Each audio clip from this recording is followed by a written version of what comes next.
Hi everyone, today we're covering Cabell's Journalytics, a tool that will help you publish strategically and avoid predatory journals. Let's get started.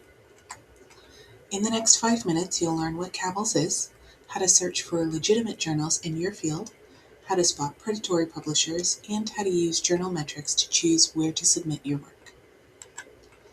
You've spent months on your research project. Your advisor says you should try to publish before residency applications. Then the emails start arriving.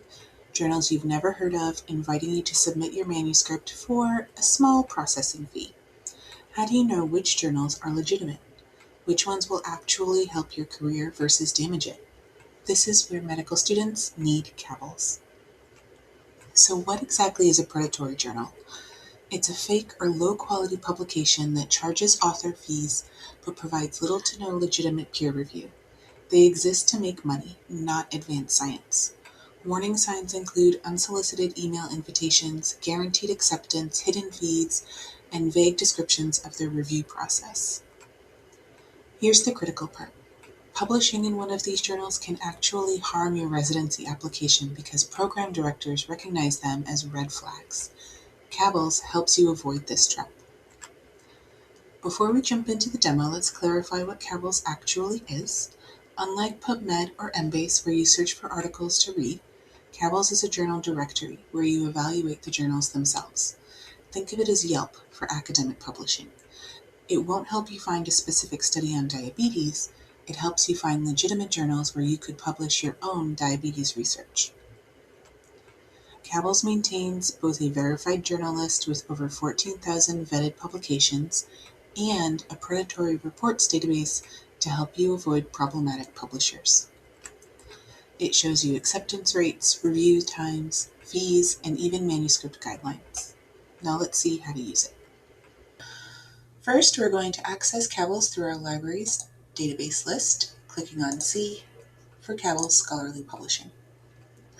Once you're in, you'll see the main search interface. This simple landing page highlights their featured items along the top, which includes the complete list of both the verified and predatory journals, and below that, the individual disciplines.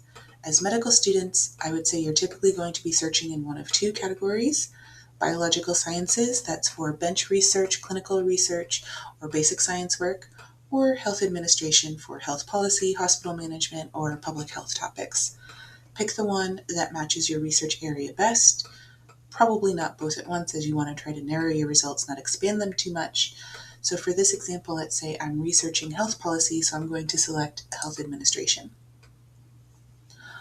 Along the top, you'll see filters like which topics are included in this discipline, open access status, the acceptance rate, the time to review, and here's a little tidbit. If you see a journal with a 5% acceptance rate and a 12-month review cycle, and you need to publish before match in 3 months, that probably should not be your target. Use these filters to find journals that fit your timeline and skill level. For a first-time author, I would recommend looking at journals with acceptance rates somewhere between 20 and 40%. These are legitimate peer-reviewed journals that are realistic targets for medical students. So let's click on one to see its full profile. The featured metrics include disciplines and topics, which measures a journal's relevance and influence over time relative to other journals within a discipline or a topic. Smart citations allow users to see how a scientific paper has been cited, providing the context of the citation and a classification describing whether it provides supporting or contrasting evidence for the cited claim. The alt metric report is an attention metric that captures instances where a journal's research articles are mentioned in the news, on the web, and on social media. Under submissions, you'll see exactly what format they want, word count limits, citation style, their acceptance rate, and they will link out to everything you need to know before you even start writing. This section right here makes Cabells worth using. And then under peer review, it shows how long you'll wait for an initial review, which is critical if you have deadlines.